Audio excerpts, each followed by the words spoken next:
The three daughters of King O'Hara. There was a king in Desmond whose name was Tuatha O'Hara, and he had 3 daughters. On a time when the king was away from home, the eldest daughter took a thought that she'd like to be married. So she went up in the castle, put on the cloak of darkness which her father had, and wished for the most beautiful man under the sun as a husband for herself. She got her wish, for scarcely had she put off the cloak of darkness, when there came, in a golden coach with 4 horses, 2 black and 2 white, the finest man she had ever laid eyes on, and took her away. When the second daughter saw what had happened to her sister, she put on the cloak of darkness, and wished for the next best man in the world as a husband. She put off the cloak, and straightway there came, in a golden coach with 4 black horses, a man nearly as good as the first, and took her away. The third sister put on the cloak, and wished for the best white dog in the world. Presently he came, with 1 man attending, in a golden coach and 4 snow-white horses, and took the youngest sister away. When the king came home, the stable boy told him what had happened while he was gone. He was enraged beyond measure when he heard that his youngest daughter had wished for a white dog, and gone off with him. When the first man brought his wife home he asked, "In what form will you have me in the daytime, as I am now in the daytime, or as I am now at night?" "As you are now in the daytime." So the first sister had her husband as a man in the daytime, but at night he was a seal. The second man put the same question to the middle sister, and got the same answer, so the second sister had her husband in the same form as the first. When the third sister came to where the white dog lived, he asked her, "How will you have me to be in the daytime, as I am now in the day, or as I am now at night?" "As you are now in the day." So the white dog was a dog in the daytime, but the most beautiful of men at night. After a time the third sister had a son, and one day, when her husband was going out to hunt, he warned her that if anything should happen the child, not to shed a tear on that account. While he was gone, a great grey crow that used to haunt the place came and carried the child away when it was a week old. Remembering the warning, she shed not a tear for the loss. All went on as before till another son was born. The husband used to go hunting every day, and again he said she must not shed a tear if anything happened. When the child was a week old a great grey crow came and bore him away, but the mother did not cry or drop a tear. All went well till a daughter was born. When she was a week old a great grey crow came and swept her away. This time the mother dropped 1 tear on a handkerchief, which she took out of her pocket, and then put back again. When the husband came home from hunting and heard what the crow had done, he asked the wife, "Have you shed tears this time?" "I have dropped 1 tear," said she. Then he was very angry, for he knew what harm she had done by dropping that 1 tear. Soon after their father invited the 3 sisters to visit him and be present at a great feast in their honor. They sent messages, each from her own place, that they would come. The king was very glad at the prospect of seeing his children, but the queen was grieved, and thought it a great disgrace that her youngest daughter had no one to come home with her but a white dog. The white dog was in dread that the king wouldn't leave him inside with the company, but would drive him from the castle to the yard. And that the dogs outside wouldn't leave a patch of skin on his back, but would tear the life out of him. The youngest daughter comforted him. "There is no danger to you," said she, "for wherever I am, you'll be, and wherever you go, I'll follow and take care of you." When all was ready for the feast at the castle, and the company were assembled, the king was for banishing the white dog. But the youngest daughter would not listen to her father, would not let the white dog out of her sight, but kept him near her at the feast, and divided with him the food that came to herself. When the feast was over, and all the guests had gone, the 3 sisters went to their own rooms in the castle. Late in the evening the queen took the cook with her, and stole in to see what was in her daughters' rooms. They were all asleep at the time. What should she see by the side of her youngest daughter but the most beautiful man she had ever laid eyes on? Then she went to where the other 2 daughters were sleeping, and there, instead of the 2 men who brought them to the feast, were 2 seals, fast asleep. The queen was greatly troubled at the sight of the seals. When she and the cook were returning, they came upon the skin of the white dog. She caught it up as she went, and threw it into the kitchen fire. The skin was not 5 minutes in the fire when it gave a crack that woke not only all in the castle, but all in the country for miles around. The husband of the youngest daughter sprang up. He was very angry and very sorry, and said, "If I had been able to spend 3 nights with you under your father's roof, I should have got back my own form again for good, and could have been a man both in the day and the night. But now I must go down." He rose from the bed, ran out of the castle, and away he went as fast as ever his 2 legs could carry him, overtaking the one before him, and leaving the one behind. He was this way all that night and the next day, but he couldn't leave the wife, for she followed from the castle, was after him in the night and the day too, and never lost sight of him. In the afternoon he turned, and told her to go back to her father, but she would not listen to him. At nightfall they came to the first house they had seen since leaving the castle. He turned and said, "Do you go inside and stay in this house till morning, I'll pass the night outside where I am." The wife went in, the woman of the house rose up, gave her a pleasant welcome, and put a good supper before her. She was not long in the house when a little boy came to her knee and called her mother. The woman of the house told the child to go back to his place, and not to come out again.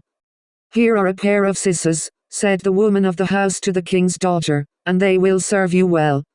Whatever ragged people you see, if you cut a piece off their rags, that moment they will have new clothes of cloth of gold." She stayed that night, for she had good welcome. Next morning when she went out, her husband said, "You'd better go home now to your father." "I'll not go to my father if I have to leave you," said she. So he went on, and she followed. It was that way all the day till night came, and at nightfall they saw another house at the foot of a hill, and again the husband stopped and said, "You go in, I'll stop outside till morning." The woman of the house gave her a good welcome.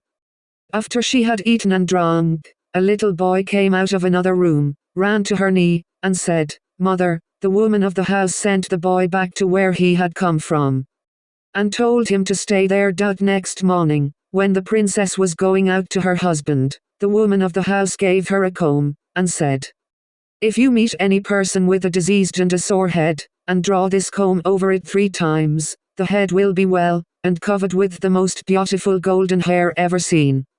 She took the comb, and went out to her husband. "Leave me now," said he, "and go back to your own father." "I will not," said she, "but I will follow you while I have the power." So they went forward that day, as on the other 2. At nightfall they came to a 3rd house, at the foot of a hill, where the princess received a good welcome. After she had eaten supper, a little girl with only one eye came to her knee and said, "Mother." The princess began to cry at sight of the child, thinking that she herself was the cause that it had but one eye.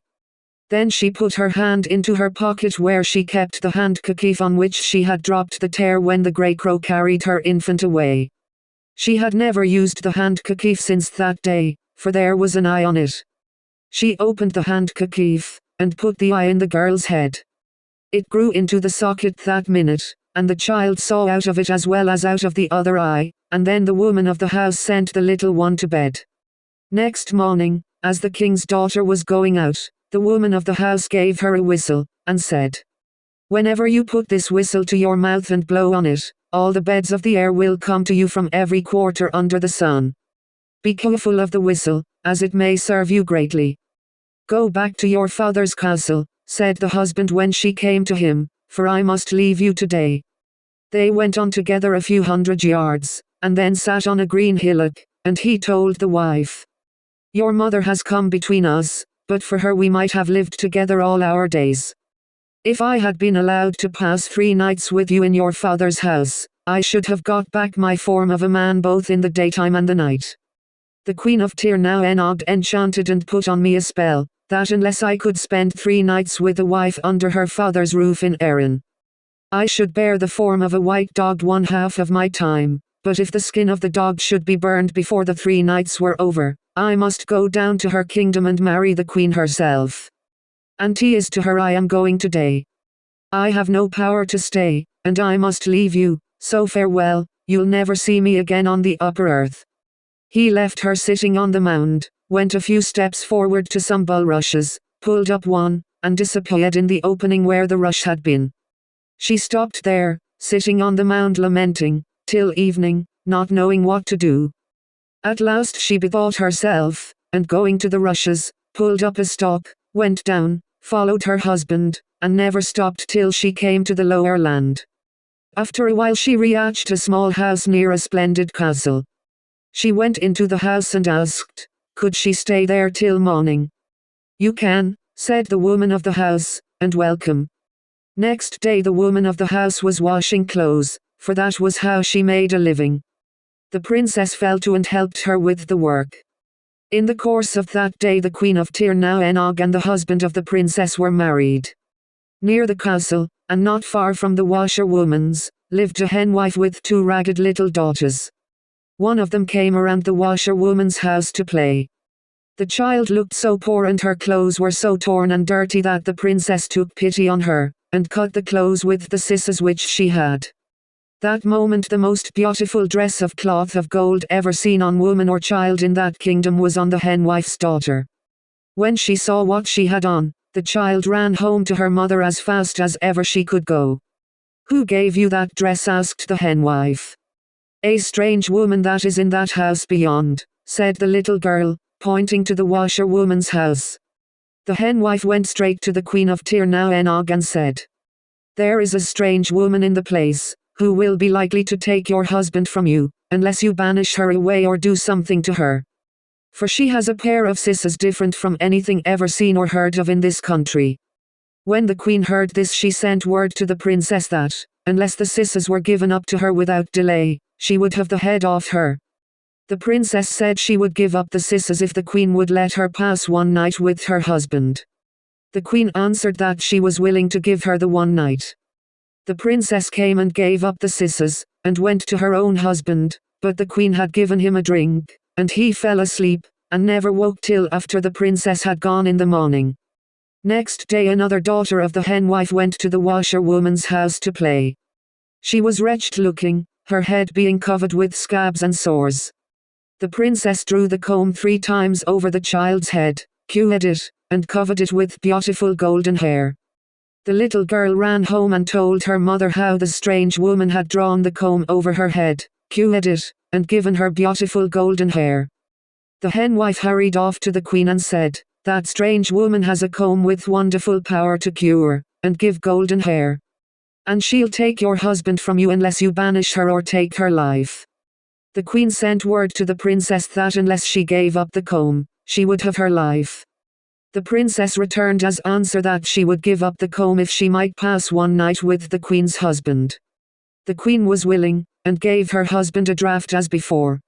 When the princess came, he was fast asleep, and did not wake until after she had gone in the morning. On the 3rd day the washerwoman and the princess went out to walk, and the first daughter of the henwife with them. When they were outside the town, the princess put the whistle to her mouth and blew. That moment the beds of the air flew to her from every direction in flocks. Among them was That moment the beds of the air flew to her from every direction in flocks. Among them was a bed of song and new tales. The princess went to one side with the bed. What means can I take, asked she, against the queen to get back my husband? Is it best to kill her, and can I do it? It is very hard, said the bed, to kill her. There is no one in all Tir na Enog who is able to take her life but her own husband. Inside a holly tree in front of the castle is a wether, in the wether a duck, in the duck an egg. And in that egg is her heart and life. No man in Tir na Enog can cut that holly tree but her husband. The princess blew the whistle again. A fox and a hawk came to her. She caught and put them into 2 boxes, which the washerwoman had with her, and took them to her new home. When the henwife's daughter went home, she told her mother about the whistle. Away ran the henwife to the queen, and said, that strange woman has a whistle that brings together all the beds of the air, and she'll have your husband yet, unless you take her head. I'll take the whistle from her, anyhow, said the queen. So she sent for the whistle. The princess gave answer that she would give up the whistle if she might pass one night with the queen's husband. The queen agreed, and gave him a draught as on the other nights. He was asleep when the princess came and when she went away. Before going, the princess left a letter with his servant for the queen's husband, in which she told how she had followed him to Tir na Enog, and had given the scissors, the comb, and the whistle, to pass 3 nights in his company, but had not spoken to him because the queen had given him sleeping draughts. That the life of the queen was in an egg, the egg in a duck, the duck in a wether, the wether in a holly tree in front of the castle, and that no man could split the tree but himself. As soon as he got the letter, the husband took an axe, and went to the holly tree. When he came to the tree, he found the princess there before him, having the 2 boxes with the fox and the hawk in them. He struck the tree a few blows, it split open, and out sprang the wether. He ran scarce 20 perches before the fox caught him. The fox tore him open, then the duck flew out. The duck had not flown 15 perches when the hawk caught and killed her, smashing the egg. That instant the queen of Tir na Enog died. The husband kissed and embraced his faithful wife. He gave a great feast, and when the feast was over, he burned the henwife with her house, built a palace for the washerwoman, and made his servant secretary. They never left Tir na Enog, and are living there happily now, and so may we live here.